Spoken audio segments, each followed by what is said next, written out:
Presidente. Monedero. ¿Ah? ¿Cómo estamos? ¿Todo bien? Qué bueno. Nos volvemos a ver La espada de Bolívar. por América Latina. Qué bueno. Y más allá. Qué bueno. ¿Cuánto Bueno. por aprender? ¿Cuánto por aprender de América Latina? Qué buena jornada la de ayer, ¿verdad? Estuvo interesante, sí.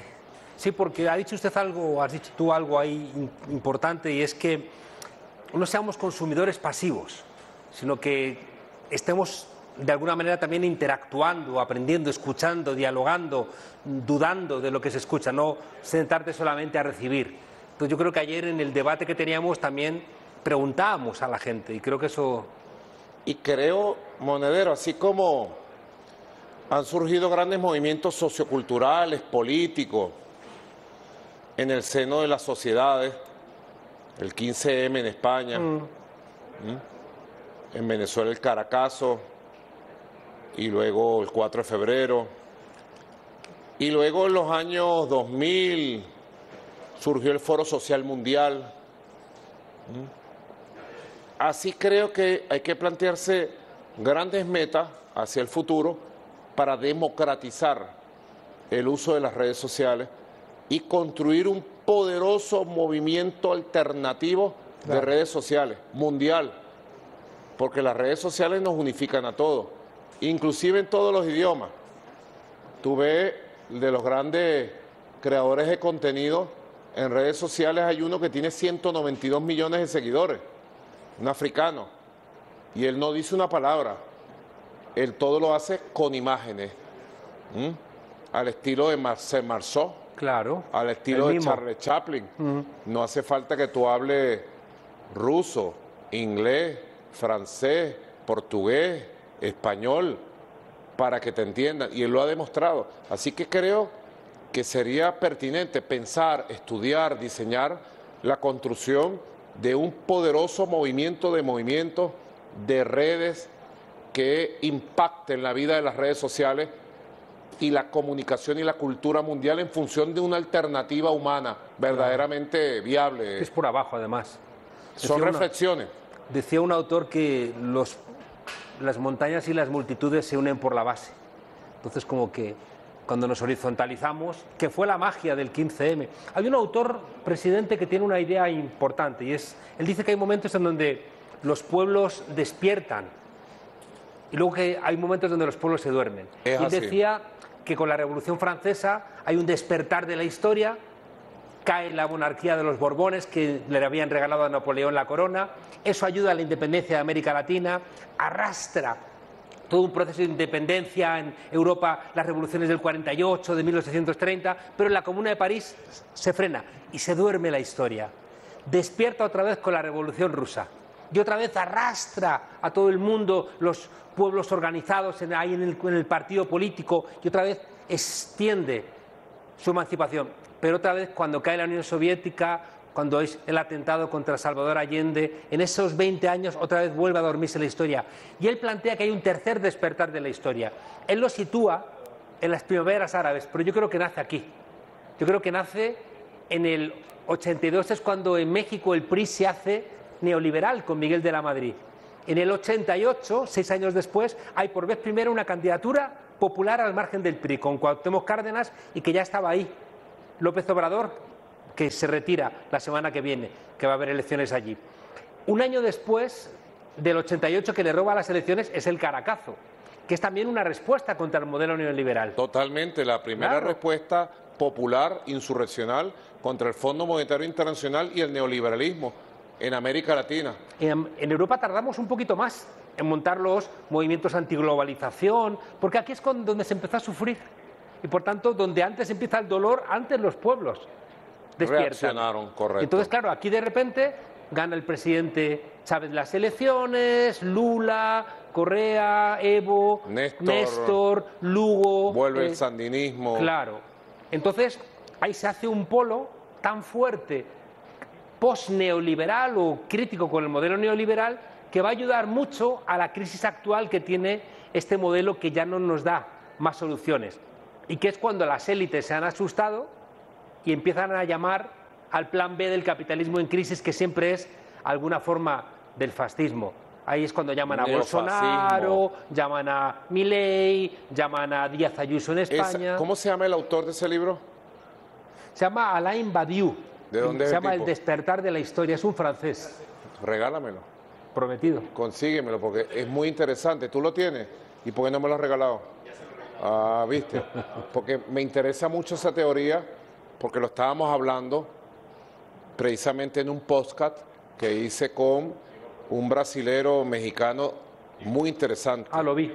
Diego Rusarín, Lo vi. muchacho marxista, inteligente, influencer, y hablábamos de ese tema del despertar de la historia, como le llamaba Lee Primera, el despertar de la historia. Y nosotros hemos vivido esos ciclos, despertar, adormecimiento, pudiera llamarse. Es una forma de enfocarlo. Despertar y adormecimiento. Un gran despertar, el surgimiento de la generación de libertadores y libertadoras. Pudiéramos decir que en Venezuela y en América del Sur y en América Latina, ese despertar tuvo su apogeo, su momento cumbre entre 1810 y 1830. En esta época, 1824, el libertador Simón Bolívar andaba en Lima, Perú, con Antonio José de Sucre, los dos gigantes. Venía de haberse conocido con José de San Martín y su proyecto era derrotar los últimos vestigios del dominio español, del dominio imperial, colonial de esa época. Luego vino un periodo de traición y adormecimiento. Luego tuvimos otros periodos de predespertar y despertar con Ezequiel Zamora, 1846-1848, la gran insurrección campesina para retomar las banderas de Bolívar. Eso se conoce muy poco en Venezuela y muy poco en el mundo. Y luego vino la gran revolución federal, popular, prosocialista, Claro. con Ezequiel Zamora, 1859. Ezequiel Zamora es una especie de Emiliano Zapata, que en Venezuela derrotó los ejércitos de los godos, Los campesinos a caballo, de los ¿no? apellidos, campesinos, mulatos, indios, el pueblo de a pie, el pueblo descalzo. Y él hizo de todo ese pueblo otra vez, como hizo Bolívar, un ejército. Y se fue y derrotó y destrozó el ejército oligarca, que tenía todos los millones del mundo, Ezequiel Zamora. Y luego lo mataron, lo traicionan quienes lo rodeaban. Y después vino un periodo de traición, adormecimiento. Después hubo un periodo de predespertar, pero no llegó un despertar, empezando el siglo XX. Igualmente con Cipriano Castro, un nacionalista, también bolivariano, y fue traicionado por su compadre, que era el vicepresidente, Juan Vicente Gómez, quien instaura una dictadura brutal, sanguinaria, apoyada, primera dictadura y golpe de Estado apoyada por Estados Unidos, por las petroleras. ¿Cuál fue el objetivo de ese golpe de Estado y la dictadura? Robarnos el petróleo, porque ya Venezuela comenzó a ser la primera productora de petróleo del mundo. Monedero, 1920. Vino un periodo largo, oscuro y de adormecimiento. Y después vinieron periodos extraños de esperanza limitada, esperanza controlada, hasta que en 1958, 23 de enero, hubo otra esperanza, un despertar corto, que fue también traicionado, adormecido, acabado, hasta que llegó el llamado Caracazo, hasta que llegó Chávez y hubo este periodo de despertar que el pueblo mantiene renovado, activo y que amerita mucho esfuerzo para mantener a los pueblos, que los pueblos no sean engañados, no sean manipulados, no sean adormecidos. Decía Bolívar, en aquella época, alertaba por el engaño y la mentira, se nos ha dominado más que por la fuerza. Un pueblo ignorante es instrumento ciego de su propia destrucción, como una profecía. Así fue durante siglos y afortunadamente en esta época histórica venimos venciendo el adormecimiento, el engaño y la manipulación. A propósito de tu libro y de tu reflexión. Recuerdo que andaba yo en las plazas de Madrid el 15M y me llamó el comandante. ¿Verdad, chico? Sí, porque él veía aquello y dijo, decía, Monedero, ¿habéis despertado? Y digo, un poco, presidente, pero no se emocione tanto, ¿no? Porque estas cosas van más despacio, ¿no? Es verdad que fue un despertar y en España, creo que en todos los lugares, siempre primero es el movimiento social y luego es el partido político o la fuerza que lo representa. Pero primero es el movimiento social, siempre son los pueblos. Siempre hay que tratar de buscar, yo siempre he pensado esto, siempre hay que tratar de buscar cómo el movimiento social logra crecer, desarrollarse, consolidarse, respetando sus reglas de juego, su diversidad, su estética, su forma de expresarse. Porque muchas veces tratamos de encallejonar en la idea de un partido político la riqueza de los movimientos sociales, la riqueza y la diversidad de los pueblos cuando despiertan y luchan. A veces es un error tratar de encallejonar en el esquema de un partido. Es una reflexión que yo toda mi vida la he tenido y por eso el comandante Chávez tuvo una visión gigantesca que yo la mantengo, que es estimular el desarrollo y el crecimiento de la mayor diversidad y el mayor poder de los movimientos sociales, claro. Todos los movimientos sociales, que florezcan 1000 movimientos sociales, con su identidad, con su estética, con su discurso, con su colorido, con su bandera, y articular a los movimientos sociales también la diversidad unitaria de las fuerzas políticas, claro. Porque a veces es muy difícil, lamentablemente, desde la izquierda, lograr esa visión unitaria, que respete la diversidad y que apunte hacia el poder político, porque solo con el poder político es posible transformar las realidades. Ahí, yo mi experiencia, no solamente se aprende todo en los libros, también la experiencia práctica, y viendo lo que hemos hecho nosotros en España, viendo lo que se ha hecho en Europa, viendo también lo que se ha hecho en América Latina, yo me encontraba, también en la experiencia que yo he tenido aquí en Venezuela, era que el partido tiene que ser un partido en movimiento. Es decir, los movimientos también tienen problemas. Correcto. Los movimientos les ocurre a menudo como las olas en el mar, que si no hay olas, pero que si no hay viento no hay olas. Correcto. Y cuando el viento cesa, el movimiento corre el riesgo de desaparecer. Ahí el partido es importante que ayude generando la estructura, pero un partido sin movimiento se anquilosa, se burocratiza, se pierde la escucha. Cuando fui a visitar a Lula a la cárcel, a Curitiba, que me invitó, una de las cosas, lo puedo decir públicamente, una buena parte de la conversación fue sobre el presidente Chávez, donde él me decía, ojalá lo hubiéramos escuchado más, me dijo Lula en la cárcel. Y él me dijo lo de crear un Banco del Sur y no le hice caso, él planteó que creáramos un ejército del sur y yo lo veía, pero teníamos que haber impulsado más. Y él también en esa charla me dijo, el gran error que cometí fue que el partido lo dejamos cerrado hacia el pueblo. El partido tenía que haber estado abierto a la gente. Y la única garantía de que eso ocurra es que el partido sea parte también del movimiento. No que vaya al movimiento a querer dirigirlo, a querer ahormarlo, colonizarlo, no. El movimiento tiene su lógica, tiene su propia locura, su propia imaginación, su propia fuerza. Y debe tener su propio plan, su propia dinámica, su propia energía. Todos los movimientos sociales, de campesinos, campesinas, de indígenas, pescadores, trabajadores, trabajadoras, mujeres, juventud, estudiantes. Ahora, yo creo que es posible lograr un punto dinámico y armónico entre el desarrollo de fuerzas políticas, llámese partidos o movimientos políticos, que estén conectados con la sociedad, que interpreten, que escuchen a la sociedad, que encarnen las luchas de la sociedad, y movimientos sociales que no rechacen a los partidos, por el contrario, que se articulen para la lucha por el poder político. Porque la izquierda y el movimiento revolucionario del mundo debe seguir buscando la transformación de la sociedad con la búsqueda de un nuevo poder.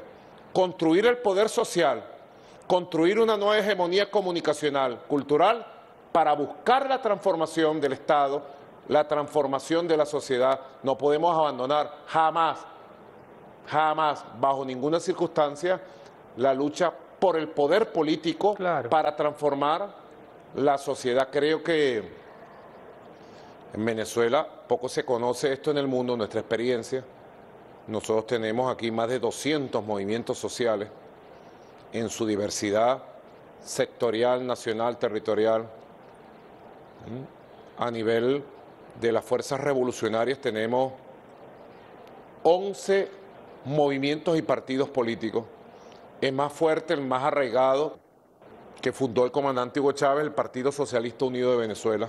No me deje un hueco para que yo hable porque me Ya. cuelo. Lo que estoy tratando de decirle a todos los que nos escuchan, la experiencia que hemos tenido, Partido Socialista Unido de Venezuela, tenemos algo llamado el Gran Polo Patriótico, que agrupa al Partido Comunista de Venezuela, al Partido Patria para Todos, al Movimiento Electoral del Pueblo.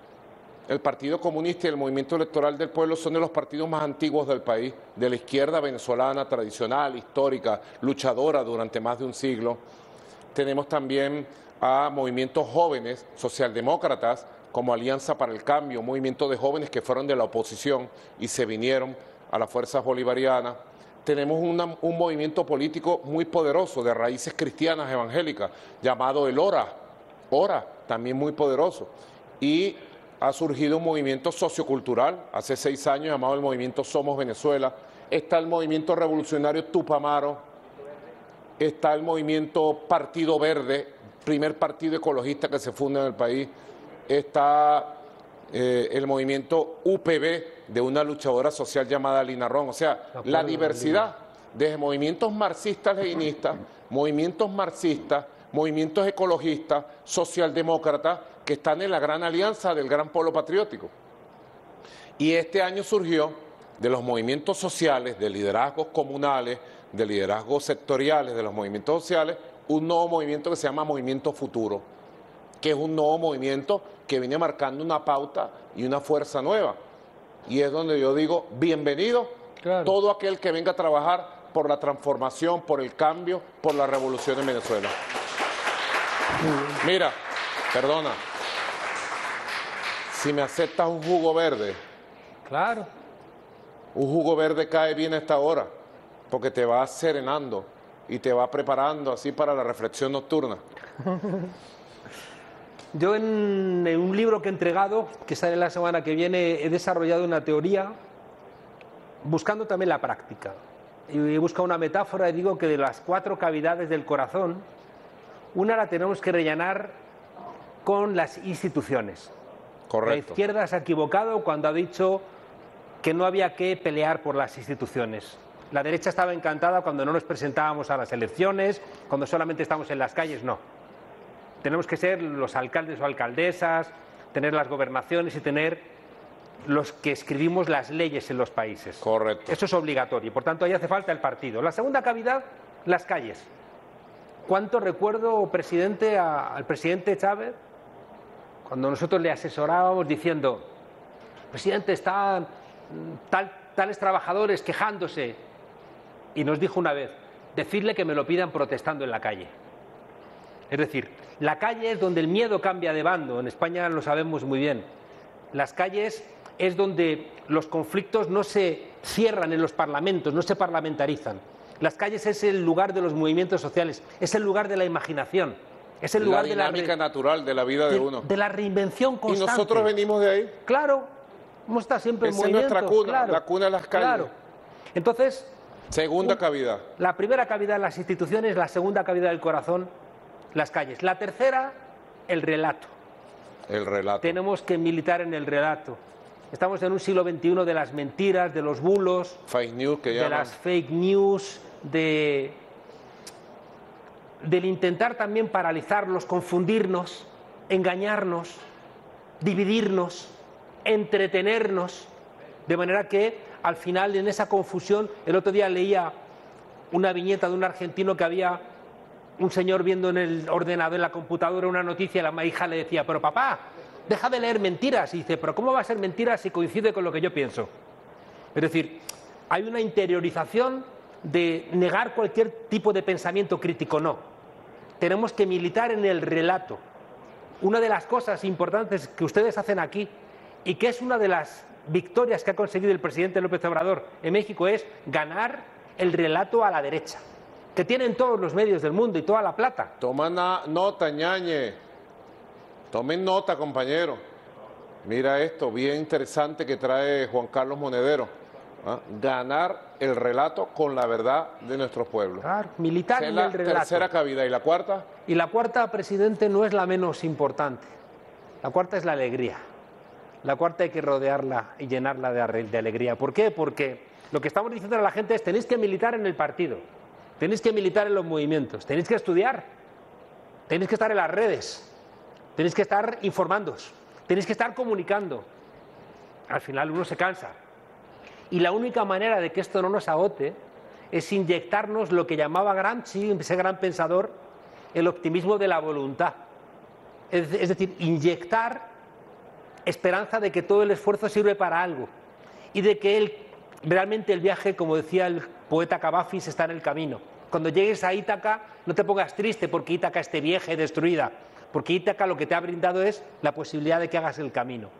Yo creo que la alegría, que aquí aprendí la frase somos mayoría, somos alegría. Y ahora hay una nueva frase: la esperanza está en la calle y no la para nadie. Qué bueno, qué bueno, qué bueno. Somos la esperanza, somos la alegría.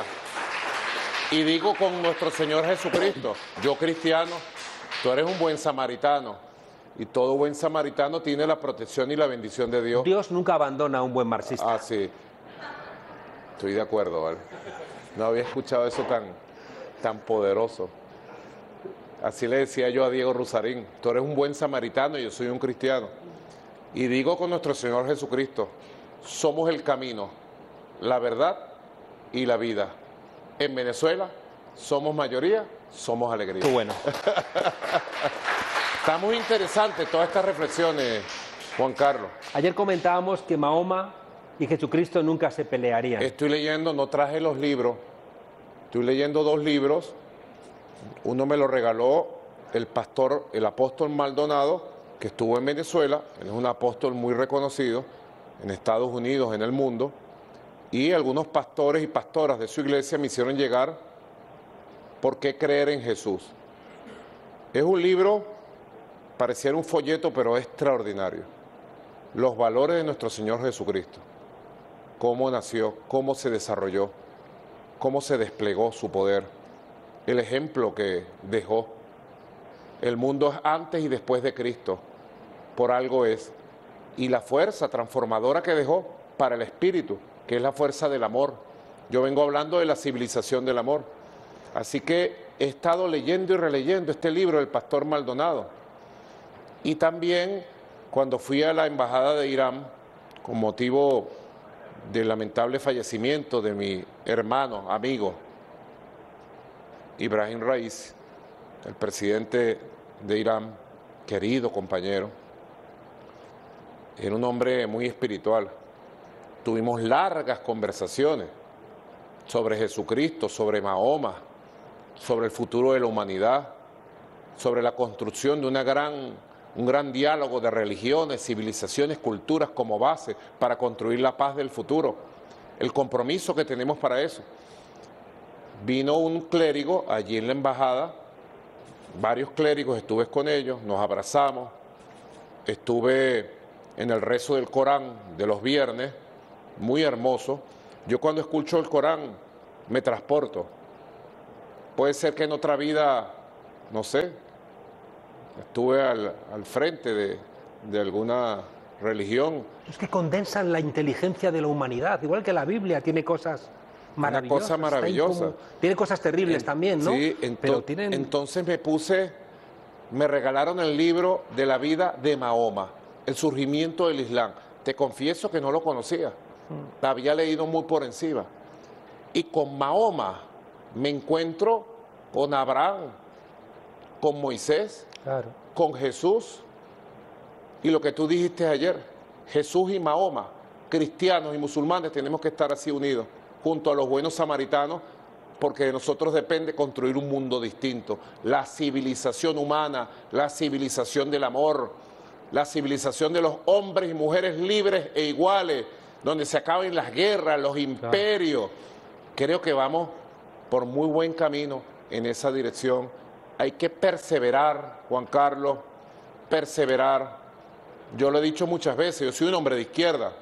Mi hogar, mi papá, un hombre de izquierda, fundador del Movimiento Electoral del Pueblo con el maestro Prito Figueroa. Mi mamá, una cristiana de base, profunda cristiana, profunda, que me enseñó los valores de Cristo. Fue la primera que me puso una Biblia en las manos, mi mamá. Entre Cristo y Carlos Marx. Cristo, Carlos Marx, Bolívar, Chávez, ¿qué más? ¿Para qué más? Dice. Lo tenemos todos, pues, los bolivarianos. A Cristo y a Mahoma lo hubieran bombardeado ayer en Rafah, estos locos. Los están bombardeando. Por hecho, ¿tuviera ahí Cristo en esas tiendas de campaña? Netanyahu es el Herodes de esta época, que bombardea a los niños musulmanes, a los niños cristianos. Terrible. No, que se pasa por encima de la Corte Internacional de Justicia. ¿Y qué dice Estados Unidos? ¿Y qué dice Europa? Callan. Silencio genocida. Silencio cómplice de los Estados Unidos y de Europa con uno de los genocidios transmitidos en vivo y directo más terribles que ha vivido la humanidad desde la época de Hitler.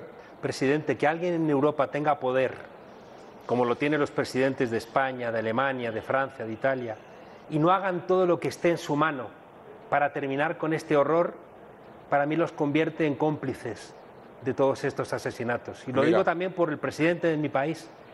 Se va a reconocer a Palestina, está bien, pero les estamos vendiendo armas a los israelíes. Se pueden romper relaciones. Se les puede hacer un apartheid como el que hicimos con los sudafricanos cuando despreciaban a Mandela y a los negros. Yo creo que hay que darle tiempo al tiempo. Esos tiempos van a venir. Estoy seguro. Pues yo no aguanto más dolor. El genocidio. Yo no aguanto más dolor en Y Rafa. no aguantemos más. Es impresionante en España las inmensas movilizaciones que ha habido de la juventud en las universidades, de la gente en las calles. Es como un 15M, pero ahora a favor del pueblo palestino, de la paz y contra el genocidio. Mira, permíteme presentarte el jugo verde de Nicolai. Salud. Mira, aquí le pones pepinillo, le echa manzana, jengibre, Colores un poco de Shrek. perejil, le echas de todo, pues. Es una fórmula secreta. A mí me recuerda a Shrek, ¿Quién es ese? el dibujo animado ese, Shrek. el tipo ese verde. Bueno, mira, me estoy poniendo verde yo. ¿Ah? Maduro Shrek. Bueno, Salud. esto te oxigena el cerebro, Qué bueno. te da energía y es absolutamente natural, no hace daño. El energético natural Nicolai, no te lo pierdas, pues.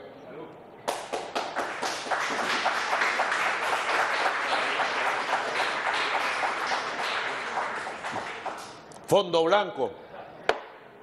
¿Qué más traes por ahí, Qué Juan bueno. Carlos? Traigo una... Tengo que ver con lo de la guerra. Vamos a ver, Estados Unidos está en decadencia. Yo le invito a la gente que nos está escuchando que vea esos videos de los alrededores de la ciudad de Los Ángeles, la ciudad de las estrellas, con miles de tiendas de campaña. Ya no están ni siquiera en caravanas, están en tiendas de campaña. Y cada vez hay más colegas míos, politólogos norteamericanos, que hablan del riesgo de una guerra civil en ese país. Estados Unidos está en decadencia. Y los que mandan en Estados Unidos, que no es el pueblo, que son grandes empresas, muchas de ellas armamentísticas, Los lobbies. de armamento, que son los que se están enriqueciendo con estas locuras. Bueno, ya han conseguido que haya una guerra en Europa, otra vez. Que no había una guerra desde que desmembraron Yugoslavia. Yugoslavia. Hay otra vez una guerra en Europa que hace 2 años se podía haber parado. Hace 2 años se planteó que Ucrania y Rusia se sentaran, querían sentarse, pero ni Estados Unidos ni Europa les dejó sentarse a discutir la paz. Y había un preacuerdo ya. Había, claro. Listo para firmar. Y la orden del gobierno de Estados Unidos y de la élite de la Unión Europea fue: no se firma, vamos a derrotar a Rusia, vamos a invadir a Rusia. Y ahí están, con una guerra para justificar las grandes ganancias de las empresas armamentistas. El sinvergüenza de David Cameron, que fue primer ministro en Inglaterra hace 3 días, dijo bienvenidas las muertes de los ucranianos, porque la relación calidad-precio está muy bien, porque con un 10% de gasto militar hemos destruido el 50% del material bélico ruso y sin perder una sola vida norteamericana. Y lo dice con todo el absoluto descaro. Miserables, ¿vale? Les dan igual las vidas que no sean las de ellos. Terrible. Entonces, bueno, lo que iba, presidente... Es como una etapa miserable de la decadencia de los viejos imperios, ¿verdad? Sí, por eso recuerda cosas de hace 100 años, ¿no? Esa decadencia de las élites que ya no atienden a su pueblo. Es Milei, que ayer le dice un pobre hombre, abran los galpones, repartan la comida, la gente no llega a fin de mes, y le contesta con esa soberbia de la cruel. Le dice, si la gente no llegara a fin de mes ya estarían muertos, ¿no? Le dice este señor. Pero a lo que iba, guerra en Europa. Guerra en Oriente Medio, alimentada por los Estados Unidos. Genocidio contra un genocidio. Palestina. Guerra en África, varias. Y el único lugar donde no hay una guerra y donde Estados Unidos no puede imponer su criterio es en América Latina. En términos geopolíticos, atendamos lo que esto significa. Estados Unidos no lo tiene todo claro en Europa. Le ha tenido que volar a Alemania el gasoducto Nord Stream 2 para cortar la relación entre Europa y Rusia. Pero allí más o menos hace lo que quiere Estados Unidos. Ha tenido que montar varias guerras en África. Tiene que organizar el genocidio para reforzar a Israel y justificar el poder de Israel para evitar que Irán u otros países puedan hacer en ese territorio su influencia. Estados Unidos tiene un agujero aquí. Y por eso creo, lo hablábamos ayer, han elegido a un tipo como Milei. Han fabricado un tipo como Milei, a un bodrio como Milei. Que es el que tiene que, de alguna manera, representar lo que prometió en su día hacer Uribe y no lo cumplió, que era, vamos a montar un Israel en América Latina. Correcto, vamos a destruir la Unión de América Latina, vamos a destruir la ligazón, la integración y el camino de unión de América del Sur, y vamos a destruir a un país emblemático, base fundamental de la existencia de nuestro continente como Argentina, porque Milei tiene la tarea del trabajo sucio, como un sicario, destruir el Estado argentino, destruir la economía argentina, entregar el territorio, entregar las Malvinas, que sirvan como base militar de Estados Unidos en Sudamérica, y sencillamente luego destruir la cultura, la ciencia, la educación, la tecnología, la gran capacidad de la nación argentina para producir cosas hacia el futuro, para conectarse con el siglo XXI, llevarlo a la época de las cavernas y sencillamente convertir a la Argentina en una estrella más de la bandera estadounidense, una colonia. Se entrega el territorio, entrega las Malvinas. Y vencer las mentes y decir no hay alternativa, como nos dijeron en los 90, pensamiento único, fin de la historia, no hay alternativa. El neoliberalismo es lo único que se puede aplicar, y mira lo que resultó el neoliberalismo. Lo mismo está haciendo Milei con su motosierra. ¿A quién le aplica la motosierra a Milei? A los abuelitos, a los humildes, a los trabajadores, para destruir la ciencia y tecnología argentina, que es una de las más poderosas del continente, para destruir la educación argentina, para destruir su economía, la industria argentina.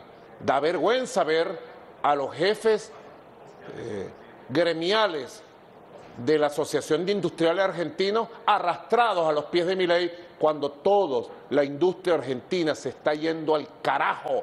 Él dice que el carajo, dice él, es Milei que está mandando la independencia y el derecho al futuro de Argentina al carajo. Y Milei, precisamente, Juan Carlos, es un constructo. Claro, es un invento. Es un constructo, pero así como te digo esto, te digo, hablando como el libro que me acabas de decir, vendrán un tiempo de despertar del pueblo argentino, de Sudamérica, y los Milei quedarán a la historia, en el basural de la historia quedará. Como dijo Trotsky. Milei, que es un accidente lamentable en la historia argentina. Un daño. Presidente, vamos a tener que terminar, me cuentan, y quiero señalar dos cosas. Una, la máxima representante en España de Milei es Isabel Díaz Ayuso, que es la presidenta de la Comunidad de Madrid, que ayer quiso insultar al presidente Sánchez diciéndole: vas a convertir España en la Venezuela de Maduro, ¿no? Esta señora, que se permite ese tipo de comentarios, dejó morir en las residencias durante la pandemia a 7.291 ancianos y dio la orden, para que veamos la crueldad de esta gente, dio la orden de que no se les llevara a los hospitales. A los que tenían seguro privado sí, y a los que no tenían seguro privado dejó que se murieran solos, abandonados, asfixiándose en la residencia. 7.291. Pero no solamente eso, sino que hace unos meses se le ha preguntado, porque las familias están diciéndoles qué cruel eres, y contestó, sí van a morir igual. Esta señora tan llena de crueldad que acaba su pareja declararse culpable porque durante la pandemia se enriqueció vendiendo mascarillas carísimas y encima no pagó Hacienda. Son una vergüenza. Esa es la pareja de ese señor que se pretende el lujo de decir que Venezuela no funciona. Esta es la señora Díaz Ayuso, que es la que ayer en la presentación de un acto dijo ¡viva la libertad, carajo!, como haciéndole un guiño a Milei, presidente. Ellos son los representantes de la muerte, del desprecio a los derechos de la gente. Son el nuevo fascismo que tratan de posicionar ahora otra vez, 100 años después, desde Europa. Hace 100 años en Europa surgió el nazismo, el fascismo y el franquismo, casi en la misma época histórica. De hecho, a Franco lo imponen los ejércitos, los aviones y las bombas de Mussolini y de Hitler. Con el apoyo de gente como esta. Esta es la heredera de los que llamaron a Mussolini y a Hitler en su época, y tratan entonces de construir un discurso lleno de desprecio a la vida de la gente, a los derechos de la gente, y tratan de construir un relato basado en el odio, en la venganza. Le corresponde al pueblo de Madrid y al pueblo de España y al pueblo de Europa levantar otra vez la bandera. No pasarán, no pasarán, no pasarán. Le corresponde una tarea tremenda a Europa de derrotar a la extrema derecha y al fascismo que está surgiendo de manera muy peligrosa y que amenaza a la sociedad europea, porque nosotros aquí estamos curados de espanto. Venezuela está curado de espanto, de franquismo, de fascismo, de nazismo, y tú lo vas a ver en los próximos meses. La amiga de Díaz Ayuso, Cayetana Álvarez de Toledo, que era diputada del Partido Popular, fue la que celebró un tuit en Madrid diciendo ¡qué belleza!, cuando le tiraron un cóctel molotov a un policía aquí durante las huelgas. Bueno, eso es la gente que llamaba a Juan Guaidó presidente, al ladrón de 4 suelas de Guaidó, y recibieron a Guaidó allá como presidente. ¿Dónde está tu presidente, Díaz Ayuso? ¿Ah? Hicieron el papel de imbéciles ustedes por fascistas, por franquistas.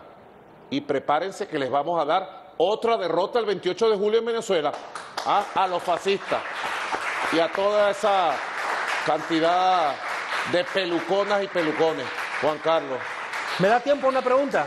Te da tiempo para una y más. Quiero hacer una pregunta. En España tuvimos que inventarnos una nueva figura que era la de la pobreza energética, porque se enriquecen las grandes empresas. Pero bueno, entonces allí había un dicho que decía que cuando Dios creó la luz yo ya debía 3 recibos, ¿no? Pero bueno, pero no quiero hablar de eso. Quería hacer una pregunta, presidente. Me he leído el libro que me regaló. Está leyendo toda la noche. Las 7T.net.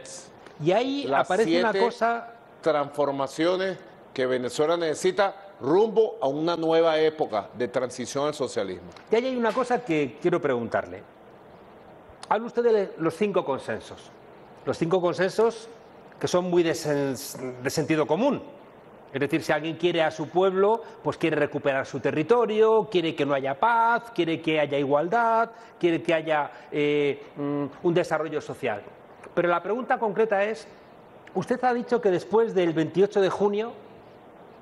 De julio, perdón, si gana, va a tender la mano a toda esa gente que está planteando que si ellos ganan van a prenderle fuego al país. Usted plantea, y me he acordado cuando regresó el presidente Chávez después del intento de golpe de Estado, que les tendió la mano y se la mordieron. Yo quiero preguntarle, presidente, cuando usted plantea a esa oposición que está llamando a los Estados Unidos para que venga a invadir este país, Y sin embargo usted está planteando, después del 28 de julio, les volvemos a tender la mano para construir sobre la base de los consensos una nueva Venezuela. Yo le tiendo la mano al país entero. Venezuela es mucho más grande que esa derecha recalcitrante, extremista. Venezuela tiene sectores maravillosos que han surgido al calor de estos años de lucha. Hay una nueva Venezuela, con una nueva identidad. Ha surgido una Venezuela más propositiva, perseverante, constructiva, creativa, innovadora. Y yo le he tendido la mano y los voy a convocar al más grande diálogo que jamás se haya hecho por la paz, por la estabilidad, por el crecimiento económico, por un nuevo modelo de sociedad. ¿A quién voy a convocar? A los trabajadores, a las trabajadoras, a los empresarios, a todos los empresarios, a los emprendedores, a los cultores, a todas las fuerzas políticas democráticas, verdaderamente con vocación de hacer democracia, de respetar la Constitución. Voy a convocar a un país que es mucho más grande que esa diminuta grupo de gente que solo odia, mucho más grande que ellos. Y ellos tendrán que someterse a los dictámenes de la Constitución, a la decisión que el pueblo va a tomar el 28 de julio y respetarla. Y estoy seguro que los sentaremos y los obligaremos a trabajar por la paz del país. Estoy seguro. Voy a convocar a lo que podría ser, Juan Carlos, lo puedo llamar desde ya, voy a convocar a la mamá de los diálogos, porque va a ser con el hombre y la mujer de a pie, con la gente de verdad, con la gente que quiere este país En paz. y que amerita tener un presidente que le garantice la paz. Porque aquí el único que garantiza la paz en este país se llama Nicolás Maduro Moro. Amén. Paz con estabilidad. Bueno, Juan Carlos. Me he quedado 1000 cosas, ¿eh?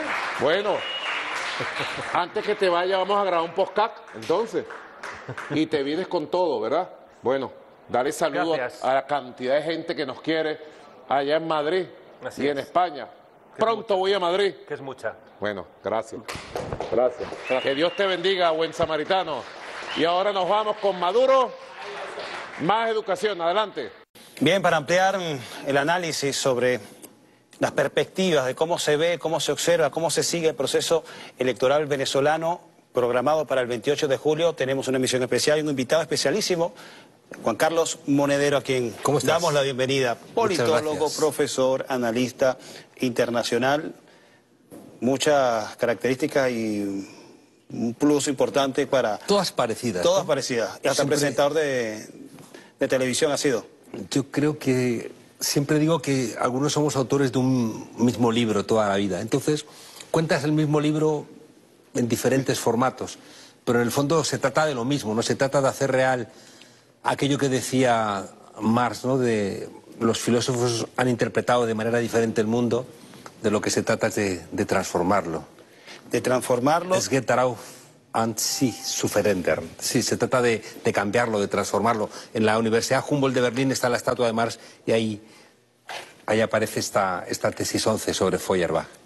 De transformarlo y para transformarlo también hay que observar fenómenos, los procesos, y justamente sobre observar, te quería preguntar ya de inmediato, comenzando por el tema con el que abrimos, que es Venezuela, las elecciones.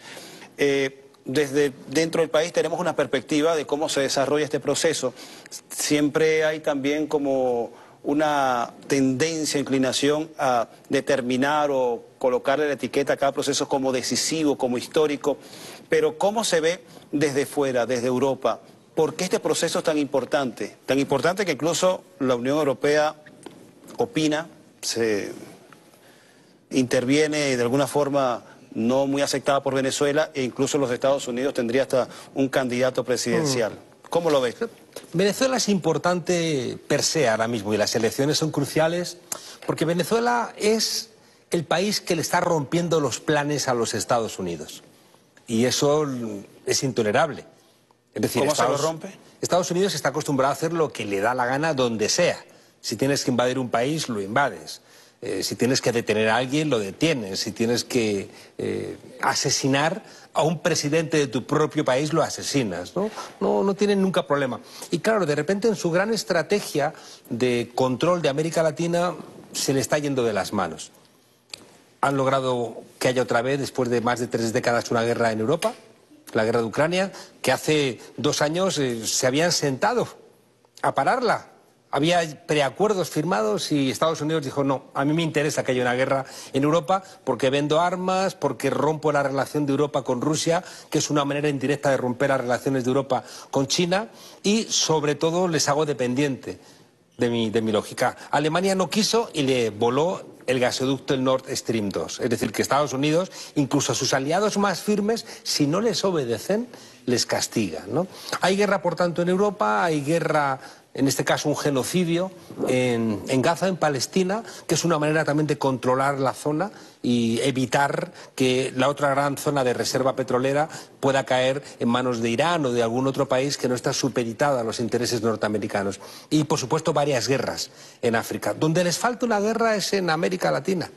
Y por eso también han elegido a Milei como la persona que puede intentar detonar y hacer cierta la promesa de Uribe de construir un Israel en el continente latinoamericano. Claro, Venezuela es un país que ha entendido desde tiempos del presidente Chávez que la democracia en un solo país latinoamericano no es posible. Aquí ya se aprendió con mucha dureza con Salvador Allende. No permitían que hubiera una democracia de corte social que buscaba el socialismo en el Chile de Allende y le dieron un golpe de Estado. Desde antes de que ganase las elecciones ya tenían preparado el golpe de Estado. Claro, hoy Venezuela desempeña ese papel. Venezuela es el país que entendió que para poder sobrevivir la democracia en Venezuela tenía que extenderse la democracia a Brasil, ahí está Lula, a Ecuador, ahí estaba Correa, a Bolivia, ahí estaba Evo Morales, a Argentina, ahí estaba Néstor Kirchner, a Uruguay, ahí estaba el Frente Amplio, a Paraguay, ahí estaba Fernando Lugo. Entonces, claro, para Estados Unidos, Venezuela es un país que le rompe sus planes. Un ejemplo muy claro, que lo van a entender toda la gente que nos está escuchando. Uno de los castigos por excelencia siempre de Estados Unidos es manejar el Fondo Monetario Internacional. El Fondo Monetario Internacional no funciona como Naciones Unidas, donde cada país tiene un voto. En el Fondo Monetario Internacional la minoría de veto la tienen los Estados Unidos porque tiene, creo que es un 14,8%, creo recordar. Entonces ellos son los que hacen y deshacen. Pues resulta que tenía de rodillas al gobierno de Néstor Kirchner, que tenía que pagar una deuda que era pequeña, eran como de 14.000 millones. Y el Fondo Monetario le dijo, te dejo el dinero si privatizas la salud, si privatizas... La misma receta. Lo que está haciendo hoy Milei. ¿Y sabes lo que hizo el presidente Chávez? Le dijo a Néstor Kirchner, te los presta Venezuela. Y cuando te recuperes, porque te vas a recuperar, como ocurrió en 6 meses, me lo devuelves con los intereses correspondientes. Y fíjate, le quitó la gran herramienta, inhabilitó ese ejército financiero que Estados Unidos tiene para hacer el mal en el mundo, que es el Fondo Monetario Internacional. Pero hay memoria corta sobre eso que estás mencionando, ese episodio, Juan Carlos, porque justamente en sectores aparentemente progresistas de Argentina olvidan ese episodio, incluso cargan en contra de Venezuela y se suman a esos factores que también desde fuera atacan a Venezuela. Es muy conocido, muy comentado en la jornada de hoy en un programa de un canal combativo en el contexto interno, C5N, pero que se lanzó la entrada a un programa ofendiendo los símbolos venezolanos, el himno, e incluso haciendo un montaje entre el presidente, el comandante Hugo Chávez, con la cara de Milei. De verdad. Lo cual sorprendió y lo vas a buscar seguramente en redes sociales y generó un escándalo. Injusto. Pero ha sido muy injusto eso que estás mencionando y no podía dejar de mencionarlo. Es muy injusto porque Venezuela ha ayudado a los demás países, como te decía antes, a que también los países se ayuden a sí mismos. Yo recuerdo al presidente Lula da Silva diciendo en un encuentro que estaba Correa, estaba Evo Morales, estaba el presidente Chávez, había alguien más, y decía Lula, creo que era en Belén de Pará, decía Lula, Hugo, si estando ahora todos juntos no nos cuesta resistir, ¿cómo hiciste para resistir cuando tú estabas solo, ¿no? Es decir, que la compañía de los países ayuda a que no pasen barbaridades. Gracias a que hay un gobierno de izquierdas en Brasil, gracias a que hay un gobierno de izquierdas en Venezuela, va a ser mucho más difícil que no reconozcan el domingo el resultado en México. Porque ya están la gente del Tribunal Supremo, que son contrarios al gobierno de López Obrador, ya están enredando a ver si pueden invalidar las elecciones. ¿Qué hacemos entonces? O sea, si nosotros que somos de izquierdas y hemos asumido el modelo electoral, los partidos, la parlamentarización de los conflictos. Hemos asumido el juego neoliberal, pero cuando ganamos, los jueces nos dejan fuera. ¿Qué quieren? ¿Qué están buscando? ¿Qué quieren que hagamos? Entonces, claro, el hecho de que exista Venezuela, con un presidente también muy atento para descolgar el teléfono y llamar a otros presidentes y decir, tenemos que actuar de inmediato para evitar que le den un golpe a Claudia Sheinbaum y no le reconozcan el resultado electoral. Para eso es muy importante este tipo de alianzas. Y claro, ¿quién ha sido el que ha articulado todo esto? Pues ha sido Venezuela. Y por tanto, desde el punto de vista de los Estados Unidos, Venezuela es como ese en el patio del colegio, ese que va en el curso superior y cuando los matones de tu clase te quieren dar una golpiza, viene y dice, no, eso no lo hagáis, ¿no? Entonces, ese papel de un país que además se inventó la UNASUR, que impulsó a la CELAC, que impulsó la Unión Financiera del Sur, que impulsó un ejército del sur. Lula se lamentó siempre de que eso no avanzara lo suficiente. El país que reactivó la OPEP, la Organización de Países Productores del Petróleo. El país que dijo que se iban a comercializar los ingresos del petróleo no con dólares, sino a través de otras monedas. Desde el punto de vista de Estados Unidos, Venezuela es un ogro. Y el problema es que haya venezolanos que están más de acuerdo con... Justamente sobre eso te quería preguntar, porque a pesar de esas iniciativas de Venezuela, se han tomado medidas también para impedir ese desarrollo o ese auge, esa influencia positiva. Aplicación de sanciones, aplicación de censura, aplicación de una campaña tenaz de propaganda y tergiversación, e incluso esto ha ayudado con factores internos que hacen o facilitan esa aplicación de medidas. Y justamente que estamos hablando de las elecciones en Venezuela, estos factores piden, apoyados por sectores internacionales, elecciones libres, creíbles, democráticas, pero pueden haber elecciones libres, creíbles y democráticas en un país bajo sanción al cual se le plantea prácticamente, si tú eliges a este candidato, no a Nicolás Maduro, sino a este candidato, se acaban las sanciones. Claro. ¿Cómo puede ser una elección democrática así? Ya lo hicieron en 1990 en Nicaragua, cuando minaron todo el puerto de Corinto y dijeron, si ganan los sandinistas va a seguir la guerra y vamos a mandar no sé cuántos tropecientos miles de dólares a la contra. Y yo recuerdo madres llorando, diciendo, tengo que votar por Violeta Chamorro, porque si voto por mi partido, del cual soy miembro, por el cual he dado mi vida y mi sangre, si voto al Frente Sandinista, mi hijo va a tener que ir a la guerra contra la Contra, financiada con droga por Ronald Reagan. Entonces, claro, elecciones libres, como tú bien dices, cuando Estados Unidos te sanciona, te pone zancadillas, no. Lo que pasa es que este pueblo es inteligente y este pueblo sabe cómo funciona ese juego y por tanto no se deja engañar. El tema de las sanciones a veces te lo revisten como la aplicación de poder blando. Entonces, como es blando, es menos agresivo, pero es un chantaje. Claro, y yo pensaba estos días que el papel de gente como María Corina Machado o Edmundo González, que es como el muñeco, la marioneta de María Corina Machado, que a su vez es una marioneta ni siquiera de Biden. María Corina Machado es una marioneta de los grandes poderes de ese complejo militar industrial norteamericano, ¿no? Y por eso esta mujer tiene ese papel. Y fijaos, es muy importante que entendáis que ese tipo de personajes son como los colaboracionistas de la Francia de Vichy. El gobierno de Vichy es el gobierno que cuando los alemanes, los nazis, entran en Francia, en 3 semanas, en España estamos orgullosos que les costó 3 años. Y por eso nos fusilaron a 200.000 españoles, que todavía muchos están desaparecidos, como Federico García Lorca, ¿no? Estos sinvergüenzas de la extrema derecha que siguen celebrando a Franco, celebrando a Salazar en Portugal, o celebrando a Pinochet, celebrando a Videla, y que se encuentran, son los amigos Milei, los amigos de María Corina Machado, los amigos de Abascal, los amigos de todos los que quieren dinamitar nuestras democracias. Pues decía que el gobierno de Vichy es el gobierno que se inventan para colaborar con el gobierno de Hitler. Claro, y eran franceses. Con Mariscal Pétain, que era un héroe nacional. Eso se ve muy bien en la película Casablanca de Curtis. En esa película se ve claro cómo hay unos colaboradores que son unos enemigos de la patria y que suele ser gente cínica, gente mentirosa, gente... y muy elegante. Eso sí, muy elegantes porque les pagan bien para ser elegantes, ¿no? Entonces, fíjate cómo estamos en un momento histórico lleno de colaboracionistas. O sea, ¿cómo es posible que aquí en Venezuela María Corina Machado no esté apoyando al gobierno para pelear por el Esequibo, que es un territorio venezolano? ¿Cómo es posible que Milei, que supuestamente es un argentino, le entregue las Malvinas a los Estados Unidos? ¿Cómo es posible que Lasso o Noboa, que se consideran muy ecuatorianos, le entreguen las Islas Galápagos a las bases norteamericanas? O sea, son falsos patriotas, son colaboracionistas del fascismo. Y por tanto, claro, los tenemos en casa, los tenemos infiltrados. Utilizan con sus grandes laboratorios mediáticos cuáles son los discursos con los cuales pueden intentar engañar a más gente, pero tenemos la obligación de desvelarlo. Hitler contaba cómo su partido lo llamó el Partido Nacional Socialista porque tenía que meterlo de socialista porque todos los obreros eran de izquierdas.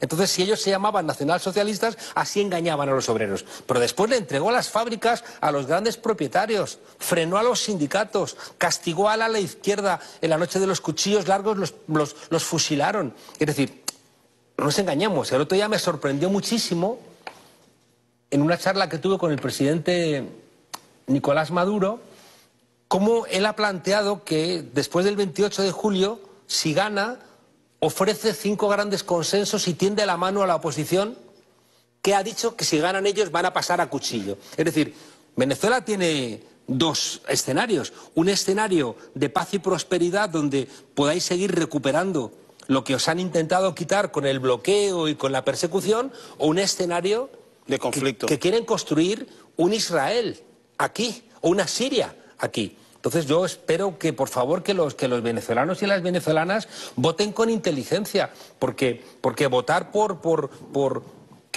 María Corina Machado, votar por Edmundo González, es como la gente que ha votado a Milei. ¿Cuánta gente hay ahora mismo diciendo en Argentina, me equivoqué votando a Milei? Pues claro, si me permiten, no sé si la hora se puede decir, pendejos. Es decir, ¿qué hacéis? ¿Qué creéis? ¿Que vais a votar a Milei y creéis que después os va a ir todo muy bien? ¿Os han quitado la beca, os han quitado la ayuda social, os han subido el transporte, os han echado de la universidad, os han reventado el sistema de investigación? ¿Qué esperabais votando a Milei? Han vaciado a las personas, han vaciado a la democracia y ha sido uno de esos factores por los cuales ellos han abonado y avanzado sobre estos proyectos políticos que son en realidad proyectos de colonización o de captura de los estados en función de intereses extranjeros. Justamente sobre evitar o salvar a las democracias de que sean vaciadas, publicaste recientemente 4 claves. 4 claves y las quiero leer aquí y contigo ampliar un poco de ello. Claridad ideológica, firmeza contra la derecha, coherencia informativa y partido-movimiento. ¿De qué va la claridad ideológica? Déjame decirte antes, que tiene que ver con lo que acabas de plantear, que es en esa hipocresía, ¿no?, de esta gente que solamente quiere gobernar para unos pocos. Hay una cosa que la gente que nos escucha tiene que saber. O sea, la gente que viene de las élites, de las burguesías, de las oligarquías, son 200 familias. Con 200 familias no ganas unas elecciones. Y por tanto tienes que engañar a mucha gente para que te den los votos, ¿no? Y por eso despliegan con esta brutalidad todo un aparato ideológico para intentar engañar a gente. Y las engañan de 2 maneras. A la gente que nos está viendo van a intentar engañarlas de 2 maneras. Una es convenciéndoles de que voten por Edmundo González, y la otra convenciéndoles de que si no van a votar por Edmundo González porque les parece demasiado fuerte votar a un exgolpista, votar a una persona que claramente responda a los intereses norteamericanos, que no vayan a votar. Eso son las 2 elecciones, las 2 posibilidades. La abstención. Y, o sea, cuando te van a invitar a las 2 cosas. Hay sectores que pueden estar a lo mejor enfadados porque querrían ir más deprisa, o porque no se le han solventado sus problemas, o porque algo consideran que no funciona como debiera funcionar. Esa persona no va a votar por la extrema derecha, pero le van a alimentar que se abstenga. Y cuidado, la abstención funciona igual que votar a la extrema derecha. Hay que la gente no se engañe. Y quería decirte que me parece muy relevante, que antes hemos pasado de puntillas por ello, y me parece relevante porque yo soy europeo, soy español, y es como la Unión Europea, que reconoció a Guaidó. Es que qué bochorno. Es que si uno lo piensa con cierta frialdad, oye, reconocisteis a un tipo que se autoproclamó en una plaza, Ahora en España se acaba de votar hoy la ley de amnistía, que es una ley que lo que intenta es construir un punto y aparte respecto al conflicto entre Cataluña y el conjunto de España, ¿no? Y por tanto hay una amnistía para reconocer que ellos no hicieron bien las cosas, pero que tampoco desde el Estado español se hicieron especialmente bien, sobre todo la derecha, que no quiso que votasen los catalanes, ¿no? Y que sobre todo le tumbaron el Estatuto de Autonomía, que es como la constitución de esa comunidad autónoma, de esa región, ¿no? Y resulta que los hemos metido en la cárcel, los hemos exiliado por muchísimo menos de lo que hizo Guaidó, que fue usurpar la función del presidente, ¿no? Y resulta que la Unión Europea, que reconoce a Guaidó, la Unión Europea que sigue a Estados Unidos en las sanciones, o sea, Estados Unidos que se subordina a que Estados Unidos sea quien diga: a ti se te dio una licencia, a ti no te doy una licencia, a ti te dejo operar, Chevron sí, tú no. Y resulta que esa Unión Europea, ya digo, que tiene ese comportamiento tan claro de parte, ahora se extraña que le digan desde Venezuela: usted no es neutral. Yo no debo ser un observador porque yo no soy neutral. Entonces, tenemos que cuidar también las formas al respecto. Tenemos que ser cuidadosos y tenemos que respetar los elementos que generen credibilidad en la gente. Entonces, y la Unión Europea no es creíble. ¿Y la Unión Europea cómo va a ser creíble? Si, ya digo, si reconoció a Guaidó, si puso sanciones y ahora ha vuelto otra vez a poner sanciones, y claro, y hace cosas que a mí ya me dan bochorno, me dan vergüenza. Cuando dice: pues vamos a permitir al presidente del Parlamento que pueda visitarnos, ¿no? Como contaba la vicepresidenta Delcy Rodríguez, riéndose. Entonces, es que somos de risa, diciendo que que Estados Unidos ofrece a los líderes del gobierno visas para ir a Disneylandia. O sea, como si el gobierno estuviera dispuesto a traicionar a su pueblo para ir a Orlando. O sea, y es insultante, ¿no? Porque es reducir la lucha o la administración o las autoridades de un gobierno como que lo esencial o lo prioritario es que puedas ir a un parque de diversiones. Es pensar que la gente es como ellos. Es pensar que la gente es como Milei, que ayer dijo, antes de ayer, en una universidad, dijo: pues claro que la gente se va a morir de hambre, pero cuando se mueran de hambre ya harán algo ellos. ¿Por qué tengo yo que hacer algo? Pues porque eres el presidente de Argentina. Dice: no, ya la gente cuando se esté muriendo de hambre, claro, cuando se esté muriendo de hambre, pues ocurrirá que, como en 1789, el pueblo de Francia que puso en marcha la guillotina, ¿es lo que queréis? Porque parece que es lo que estaba diciendo Milei. Haced algo vosotros por vuestra cuenta, ¿no? Pero para que no se volvemos a las cuatro para que cuestiones. No se produzcan estos casos de Milei, tenemos un par de minutos antes de ir a la pausa. La claridad ideológica. Claro. ¿De qué va? La claridad ideológica es la que han tenido los gobiernos de izquierda que no se han dejado tumbar por la derecha, tanto en América Latina como en Europa. ¿De eso va la firmeza contra la derecha? La firmeza ideológica es la que te hace tener un rumbo claro y saber hacia dónde vas. Y por tanto, cuando tú sabes hacia dónde vas, no hay nada que te distraiga de ese rumbo, porque tienes claridad ideológica. Es decir, tú puedes negociar, porque a veces en la política hay que negociar, que duda cabe, nadie es omnipotente, pero eso no significa que tú de repente puedas tomar decisiones contrarias a tu propio ideario, porque entonces la gente no te termina de entender. Es lo que le ocurrió a la socialdemocracia cuando abrazó el neoliberalismo.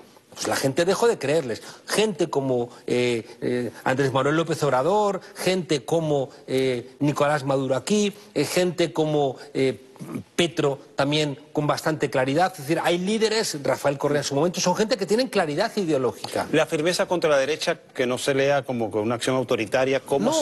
se mastica? Es simplemente que la derecha está acostumbrada a gritarte y que tú te asustes. La firmeza ideológica es la que hace que tú no te arrugues frente a los poderosos. Es decir, que de repente, claro, fíjate, por mirar desde fuera, para que los venezolanos y las venezolanas entiendan mejor lo que pasa en este país viendo lo que ocurre en otro, como es México. Es decir, López Obrador ha peleado contra las grandes multinacionales que le amenazaban con dejar sin luz al país.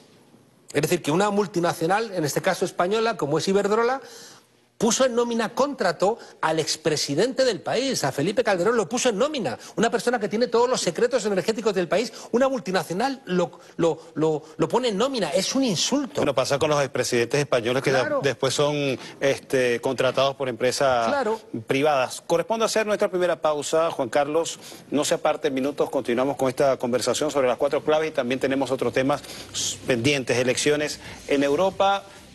Vamos a ver si nos da tiempo de también revisar todo este proceso de la OTAN que nos está conduciendo o está conduciendo a Europa a un conflicto inminente, terrible. Un choque de trenes terrible, pero no se aparte. Minutos, estamos de vuelta con más del Mundo en Contexto.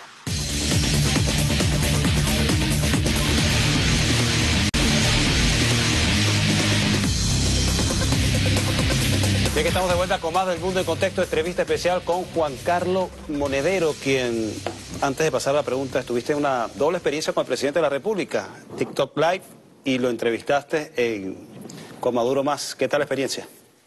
Pues la verdad es que te la completaría con una tercera, que es, tuve la ocasión de acompañar al presidente en Puerto La Cruz, en un acto donde vi cómo ese pueblo se echaba a la calle, como yo no veía desde los tiempos del comandante Chávez. O sea, ver esa cantidad de pueblo abrazándole, queriéndole, sintiéndolo muy cercano, creo que ha crecido mucho el presidente Nicolás Maduro como presidente de este país. Creo que ha tenido tiene su propia voz, tiene su propio estilo, tiene su propia manera de ganarse a su propio pueblo, y creo que el pueblo lo ha entendido, que es él. Hablando justamente del presidente Nicolás Maduro, nos están indicando ahora la producción que tenemos que hacer un enlace, un contacto, creo que con el desarrollo del programa del presidente que está en Radio Miraflores. Vamos a hacer el contacto. Bien, con Maduro de repente, programa de radio que está haciendo el presidente de la República, Nicolás Maduro, empleando otro de los medios de comunicación, desde los medios, redes, paredes, calles, la nueva fórmula que está empleando el presidente de la República. Estamos conversando con Juan Carlos Monedero, uno de los temas que anunciábamos antes de ir a la pausa, que también es relevante, las elecciones europeas programadas para a partir del 6 de junio. Me está diciendo que van a ser realizadas en 3 fechas. En 3 fechas. Sí. ¿Qué se juega Europa con estas elecciones? ¿Cómo es el ánimo de los europeos en este tipo de elecciones? ¿Cuánto es la participación? Y un factor importante, ¿cómo acuden los progresistas, las izquierdas y las derechas? La pregunta esta es muy amplia. Muy amplia y fíjate, muy profunda, porque tiene que ver con la primera pregunta con la que hemos empezado. Me has dicho, ¿qué pasa con Venezuela? Te he dicho, es muy importante en este contexto histórico, igual que las elecciones europeas son muy importantes en este contexto histórico. ¿Por qué? Porque están pasando 2 cosas esenciales. Están pasando más, pero 2 son esenciales.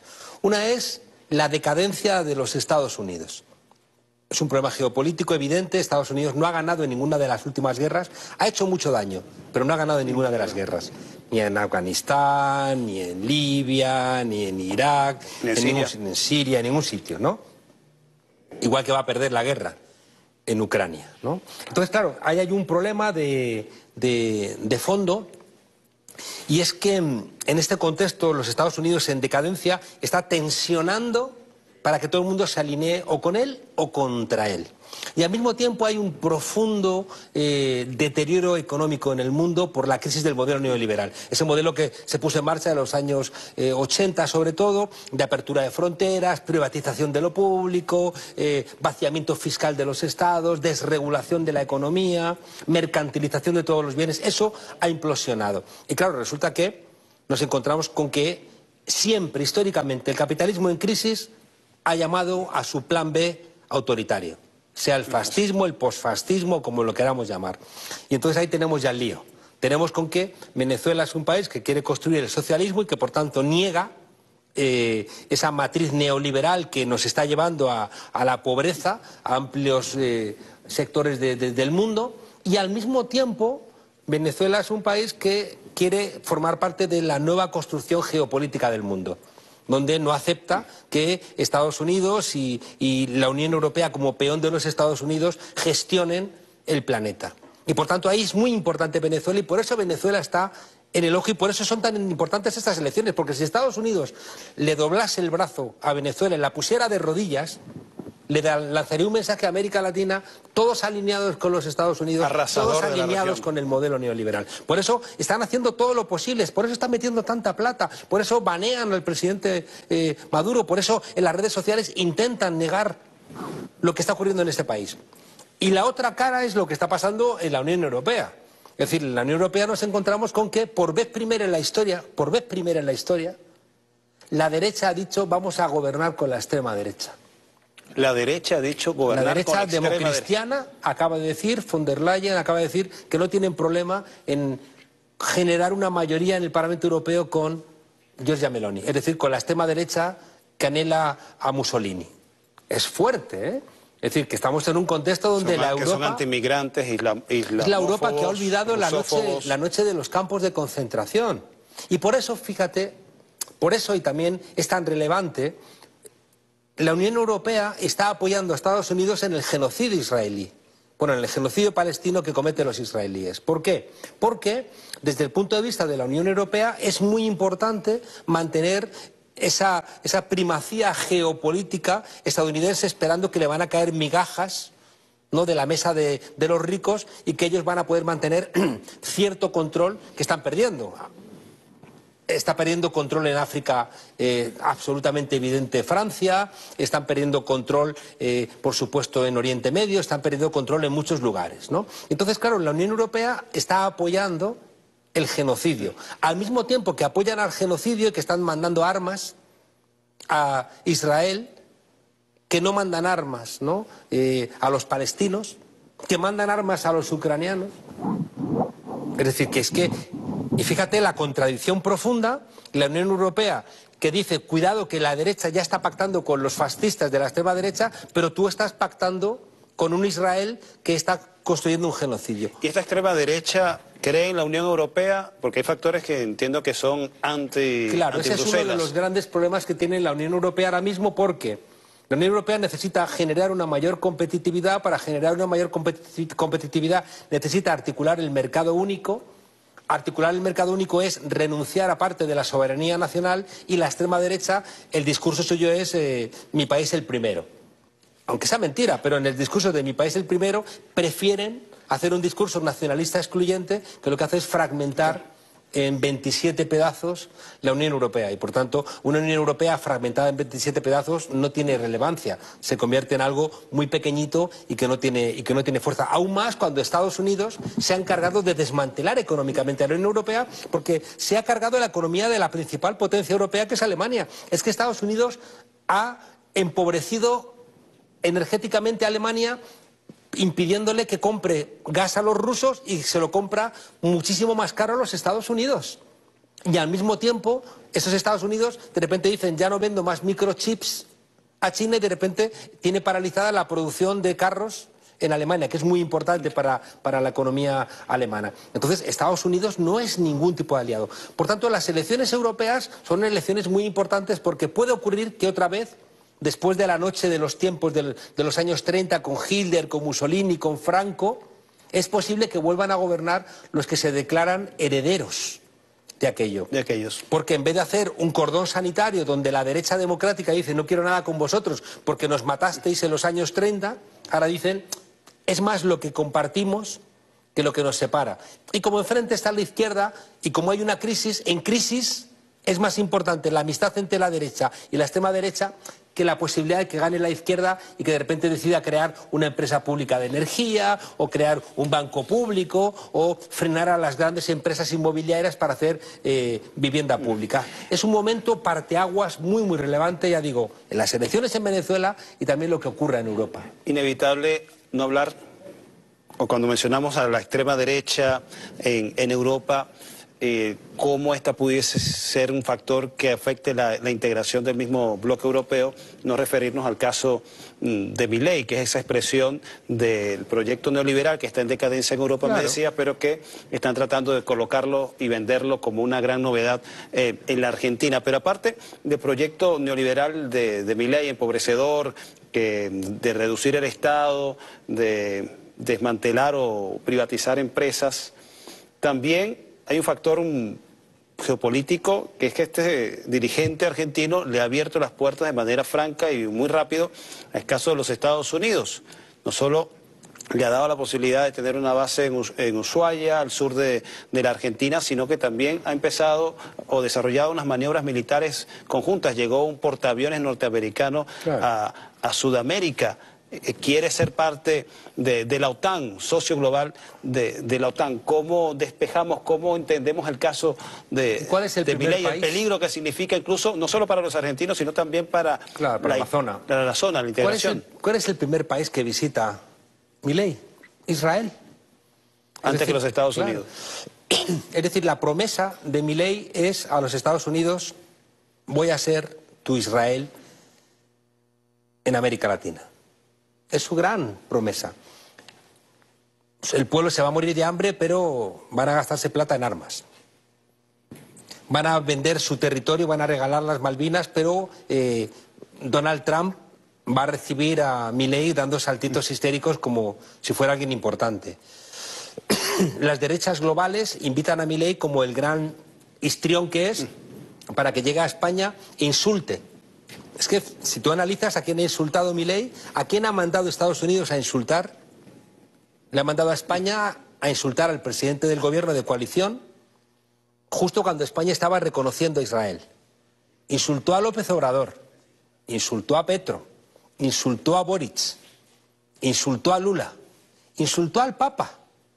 Es decir, que este señor es el señor que, si Estados Unidos decide poner en marcha una guerra, y en Esequibo hay que estar atentos, porque igual que Taiwán es la gran excusa para una guerra con China, igual que Ucrania ha sido la gran excusa para una guerra en Europa, el Esequibo puede ser una construcción donde desgraciadamente María Corina Machado y donde desgraciadamente Edmundo González van a estar del lado de los Estados Unidos en una posible guerra que tendría Estados Unidos para ganar el Esequibo para los intereses de las grandes corporaciones.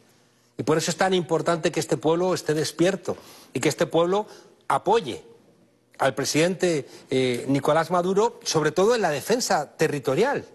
Es que estamos pensando que no es solamente una discusión de defender un territorio sin más, como si España reivindicara Gibraltar. No, es que va mucho más allá. Porque es un territorio donde hay petróleo y sobre todo donde le puede brindar a los Estados Unidos la guerra que quiere en el continente latinoamericano.